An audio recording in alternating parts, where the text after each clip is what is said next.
Chocolate Sandesh মিষ্টি প্রিয় মানুষের পছন্দের শীর্ষে থাকা একটি রেসিপি। আজকে আপনাদের সাথে শেয়ার করব আপনার কিচেনে কীভাবে 100 টাকা খরচ করে কমপক্ষে 500 টাকা সন্দেশ তৈরি করবেন। আর এই সন্দেশ খেতে যে কোনো ভিআইপি মিষ্টির দোকানের সন্দেশের চেয়ে স্বাদ বেশি হবে, এতে কোনো সন্দেহ নেই। আসসালামু আলাইকুম everyone, welcome to back Tajmira cooking. আজকের রেসিপির জন্য আমি প্রথমেই নিয়ে এসেছি 1 কেজি তরল দুধ। এই তরল দুধটা যেহেতু ফ্রিজের, আমি কিছু সময় জ্বালিয়ে নিয়েছি, দুধটা গলিয়ে গেছে। দুধটা গলা অবস্থায় আনুমানিক 50 থেকে 60% যখন দুধটা গরম হয়ে গেছে, তখন আমি এর সাথে অ্যাড করেছি প্রায় আনুমানিক 5 গ্রাম ময়দা বা আটা। আপনারা এখানে আটাও ব্যবহার করতে পারেন, কোনো সন্দেহ নেই, কোনো সমস্যা হবে না। তারপরে এই আটাটা ভালোভাবে পানিতে গুলিয়ে আমি এর সাথে মিক্স করে নিয়েছি দুধের সাথে ভালোভাবে যখন মিক্স হয়ে গেছে, তখন আমি এর সাথে লেবুর রস চিপে দিয়েছি, দিয়ে ছানা কেটে নিয়েছি। আপনারা এখানে আপনার দুধের তারতম্য বুঝে লেবুর রস দিয়ে দিবেন। যখন দেখবেন এরকম ছানা কাটা হয়ে গেছে, তখন আপনারা এটা একটা পাত্রে সেঁকে নেবেন বা যে কোনো কাপড়ের উপর সেঁকে নেবেন। এটা আমি একটা জর্জেট কাপড়ের উপর সেঁকে নিয়েছি। আপনারা ইচ্ছা করলে অন্য কোনো সুতি কাপড়েও সেঁকে নিতে পারেন, সেক্ষেত্রে একটু সময়টা বেশি লাগবে। আপনারা জর্জেট কাপড়ের উপর ছাকার চেষ্টা করবেন। তারপরে এইভাবে যখন সবগুলো দুধটা আমি এখানে ঢেলে দিয়েছি, ঢেলে দেওয়ার পরে এটা আমি উপরে একটা বাতল দিয়ে আটকিয়ে রেখেছিলাম যতক্ষণ পর্যন্ত ওটা পানিটা পড়ে ততক্ষণ পর্যন্ত। এর ফাঁকে আমি 10 টাকা দামের একটা ডেরি মিল্ক বিস্কিট বা চকলেট বিস্কিট আপনি নেওয়ার পরে এটা পানিতে ভালোভাবে গুলিয়ে নিয়েছি। দেখুন, এভাবে আপনারা একটু পানি দিয়ে হালকা করে গুলিয়ে নেবেন। আর আপনার যদি কোনো সন্দেহ থাকে, সেক্ষেত্রে আপনার ব্লেন্ডারে ব্লেন্ড করে নেবেন, নিয়ে পানিতে একটু সামান্য একটু গুলিয়ে নেবেন। দেখবেন আপনার ইজিলিভাবে ওটা গুলে গেছে।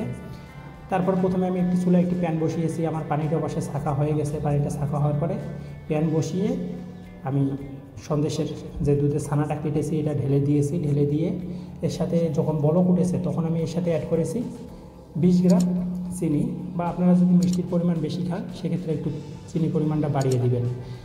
চিনিটা দিয়ে অনবরত নাড়াচাড়া করেছি যতক্ষণ চিনিটা গলে না যায়। যখন চিনিটা গলে গেছে, তখন আমি এর সাথে অ্যাড করেছি যে বিস্কিটটা গুলিয়েছি, সেই বিস্কিটটা।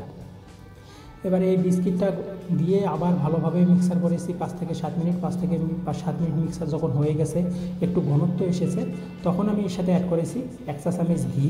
আপনারা এখানে ঘিয়ের পরিবর্তে তেলও ব্যবহার করতে পারেন, সয়াবিন তেল বা যে কোনো খাওয়ার তেল ব্যবহার করতে পারেন, কোনো সমস্যা নেই। এই ঘিটা ভালোভাবে যখন মিক্স হয়ে গেছে, তখন আমি এর সাথে অ্যাড করেছি 20 টাকার পাউডার দুধ। আপনারা এখানে যদি সন্দেশটার স্বাদ আরও বাড়িয়ে নিতে চান, সেক্ষেত্রে পাউডার দুধটা আরও একটু বেশি দিবেন। সন্দেশটা খেতে আরও স্মুথ হবে এবং খেতে খুব সুস্বাদু লাগবে।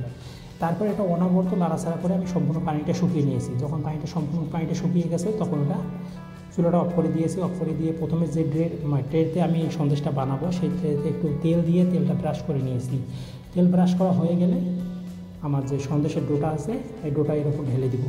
ঢেলে দিয়ে এটা কিছু সময় আপনি যদি আমি যে শুকনো অবস্থায় আপনি যদি চামিচ দিয়ে করতে চান, সেক্ষেত্রে আপনার সন্দেশের ফিনিশিং আসবে না। সেই জন্য আমি আপনাদের এখানে ভালোভাবে বোঝানোর জন্য প্রথমে শুকনো অবস্থায় একটু টান দিয়েছি, দেখেছেন।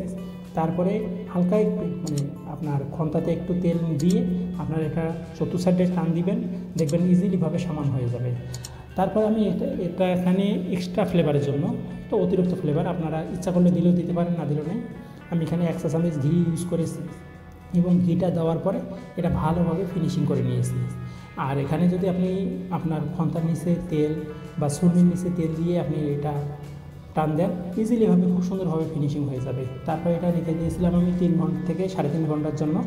এমনি নর্মালে রেখে দিতে পারেন, ফ্যানের নিচে রেখে দিতে পারেন, খুব ইজিলিভাবে জমে যাবে। দেখুন সন্দেশটা কত সুন্দরভাবে জমে গেছে। তারপরে এই চতুর্থ সাইডটায় আমি প্রথমে কেটে নিয়েছি। প্রথম সাইডে চতুর্থ সাইডটা কাটা হয়ে গেলে এটা সন্দেশের আকারে শেপ দিয়ে আমি কেটে নেব। আপনারা যে যার মতন কেটে নেবেন, কোনো সমস্যা নেই। কেউ কিউব সাইজ করে কাটতে পারেন, কেউ কোনাসি করে কাটতে পারেন, আপনারা যে যার মতন কেটে নেবেন। আর এখানে কাটার সময় যদি দেখেন ভিতরে একটু আটা আটা আছে, তাহলে আপনারা কী করবেন, আবার কিছু সময়ের জন্য রেস্টে রেখে দিন।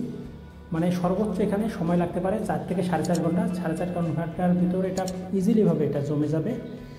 দেখুন, তারপর সন্দেশগুলো আপনি তুলবেন, ইজিলিভাবে উঠে আসবে। আর যদি আপনার এখানে একটু ডাউট থেকে থাকে, সেক্ষেত্রে আপনি যে প্যানে আপনি সন্দেশের ডোটা জমাবেন, সেই প্যানে একটু তেলটা বেশি দিবেন, দেখবেন আপনার সন্দেশটা খুব সুন্দরভাবে উঠে আসবে। আর এই সন্দেশগুলো খেতে এতটাই সুস্বাদু, আপনি যদি একবার তৈরি করে খান, আপনি বারবার সেম প্রসেসে তৈরি করে খেতে চাবেন এবং দোকানের কেনা সন্দেশের থেকে মুখ ফিরিয়ে নেবেন। সো ভিউয়ার্স, যদি ভিডিওটি ভালো লেগে থাকে, অবশ্যই লাইক, কমেন্ট, সাবস্ক্রাইব এবং শেয়ার করবেন। আর যদি ফেসবুক থেকে দেখে থাকেন অবশ্যই লাইক, কমেন্ট, শেয়ার এবং ফলো করবেন। আর এই ভিডিও সম্বন্ধে আপনাদের যদি কোনো ধরনের মন্তব্য থেকে থাকে অবশ্যই কমেন্ট বক্সে কমেন্ট করবেন, আমি তার রিপ্লাই দেবো ইনশাআল্লাহ। সো আমি প্রতি 3 দিন অন্তর অন্তর বিকাল 4টার সময় ভিডিও আপলোড করে থাকি।